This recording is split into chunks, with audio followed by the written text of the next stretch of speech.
I did worked with them for a few months. That startup didn't work out, so I was left without Hmm. a job in a new country. That before that I was living in Dubai for 21 years, so I Okay. I was stuck with like a rental contract and bills to pay, and I had Yeah. no job. So I started thinking. I laid out all the options in front of me.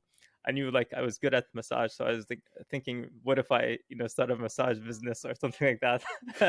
I was like, okay, I have my architecture degree. I can go back to architecture. Um, Yeah. I can start. I have these design skills from architecture. I can start maybe UX design, and then I have Hmm. these skills that I've been building with presentation design, so I could continue doing that. Because at the time I wasn't really deep into presentation design. I was only maybe 2.5 years into presentation design, Hmm. and I didn't. I was just realizing that this is a thing in and of itself. Right. Right.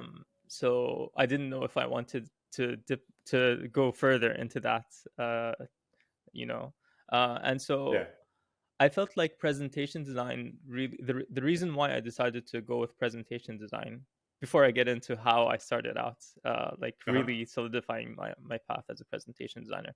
The reason I decided to go with it is because of two reasons. One is financial. One is like fulfillment, meaning that sort of thing. Um, Hmm. the financial is that I felt with startups raising funds and technology industry, there's a lot of money to be Hmm. made, um, Hmm. and either as a freelancer or um, as an employee, because tech companies obviously pay high salaries. Hmm. And so that was the financial aspect. I thought compared to the architecture salaries I was seeing in California, it felt like that would be more lucrative financially. Interesting, because I think even not knowing anything, I would assume, oh, architectures would make more money. But if you're saying from your early research early on, the presentation designers, and we're talking just California, right? Hmm. That yeah, that's an interesting perspective.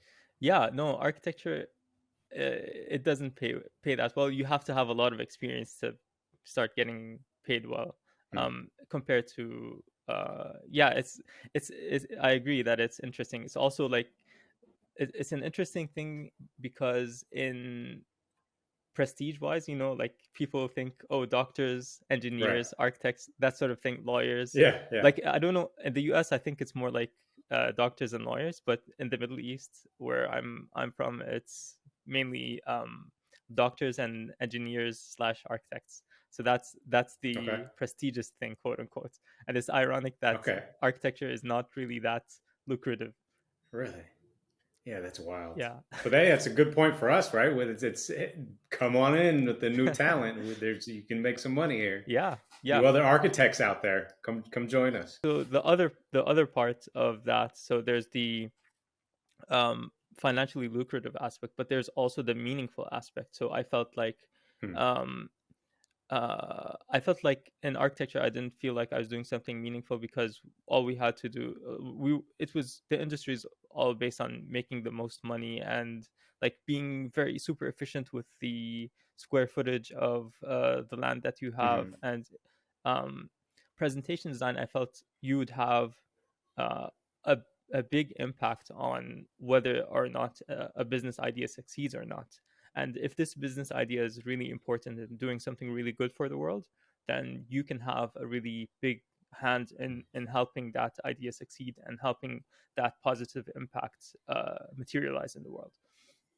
Right. So and so that's so I felt like presentation design has much more potential to for good in the world than architecture. Not that there's no potential for good in architecture, it's just more impactful, more potential.